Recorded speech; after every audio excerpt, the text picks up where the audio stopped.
మహేశ్వర్ రెడ్డికి ఇంత బుద్ధి వచ్చిందా? ఆ పార్టీలోకి వెళ్ళగానే వాళ్ళ తప్పులు ఒప్పులుగా మారాయా? లీడర్ కావాలని కోరికతో నిజాలను దాస్తావా?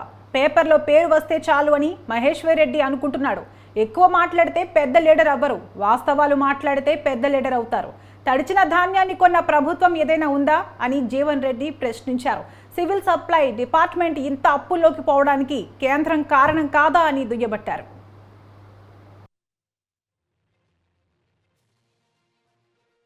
ఇప్పుడు ఇక్కడ ఇష్యూ ఏంటంటే the major issue is tender participate ఏదైతుందో కేంద్రీయ బండారా, నేషనల్ కోఆపరేటివ్ ఫెడరేషన్, ఈ రెండు కూడా కేంద్ర ప్రభుత్వ పరిధిలోని సంస్థలు. ఈ రెండు కూడా ఇంకెవడో పార్టిసిపేట్ అయితే అయి ఉండొచ్చు కాక చెప్పంటున్నాను నేను. వాడు ఏదైతే 2022కు కోర్టు యావరేజ్ అయింది. వానికి ఏం కావాలో వడ్లు కావాలి.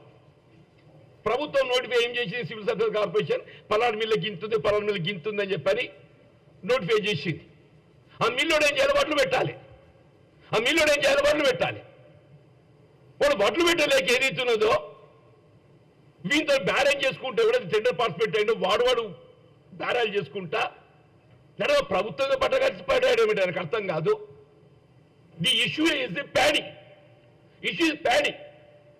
మిల్లర్ ఏదైతుందో ప్యాడీ పెట్టాలి. మిల్లర్ ప్యాడీ పెట్టాలి.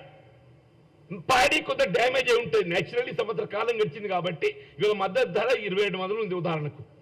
సంవత్సర కాలం గడిచింది, ప్యాడీ డ్యామేజ్ ఉంటుంది కాబట్టి వాడు 200 రూపాయలు తక్కువ కోట్ చేసింది. తక్కువ కోట్ చేయడానికి కారణం ఏంటి?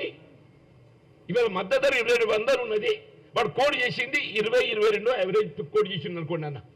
ఈ తక్కువ కోడ్ కారణం ఏంటి? సంవత్సర కాలం గడిచింది కాబట్టి ఆ ధాన్యం కొంచెం చెడిపోయే అవకాశం ఉంటుంది కాబట్టి తక్కువ కోడ్ చేసింది. ఆ మిల్లర్ ఏదైతుందో సరే రైతాంగ ధాన్యం ఎట్టుంటే అట్లా ఆ టెండర్ బిడ్డర్కి ఏదైతుందో బదిలీ చేయాలి. వాడు బదిలీ చేయకుండా ఏదైతుందో వాడు ఇవాళ ఏదైతుందో వాడు బేరాలు చేసుకుంటా సపోజ్ ఇవాళ బ్యాడీ వాళ్ళగా లభించదు, బట్ డబ్బియ్యడు. కాదు సింపుల్ థింగ్. వాడు బిడ్డర్ ఏదైతుందో పార్టిసిపేట్ అయిందన్న వాడికి అక్కడ ప్యాడీ రికవరీ కావాలి. సపోజ్ ఒక మిల్లులో కూడా ప్యాడీ రికవరీ కాదు. నాకు ఈ బిల్లులో నాకు ప్యాడీ రికవరీ కాలేదు కాబట్టి నేను డబ్బు చెల్లించా. ప్రభుత్వ బాధ్యత ఏంది? నీ ప్యాడీ చూపెట్టాలి. చూపెట్టకుంటే బిడ్డర్ రెస్పాన్సిబిలిటీ తగ్గిపోతుంది. అసలు లాజిక్ పక్కన పెట్టేసి వాడు 200 రూపాయలు అడిగిండు. అరే common sense, you must use your common sense and telling. లేకుంటే రైస్ ఇలా మార్కెట్లో 40 రూపాయలు 45 రూపాయలు ఉందని చెప్పి అంటుండే. వాడు కోడ్ చేసి 50 రూపాయలు పోర్టిఫైడ్ రైస్. వాడు కోడ్ చేసేది 50 రూపాయలు పోర్టిఫైడ్ రైస్. సాధారణం కాదు, పోర్టిఫైడ్ రైస్.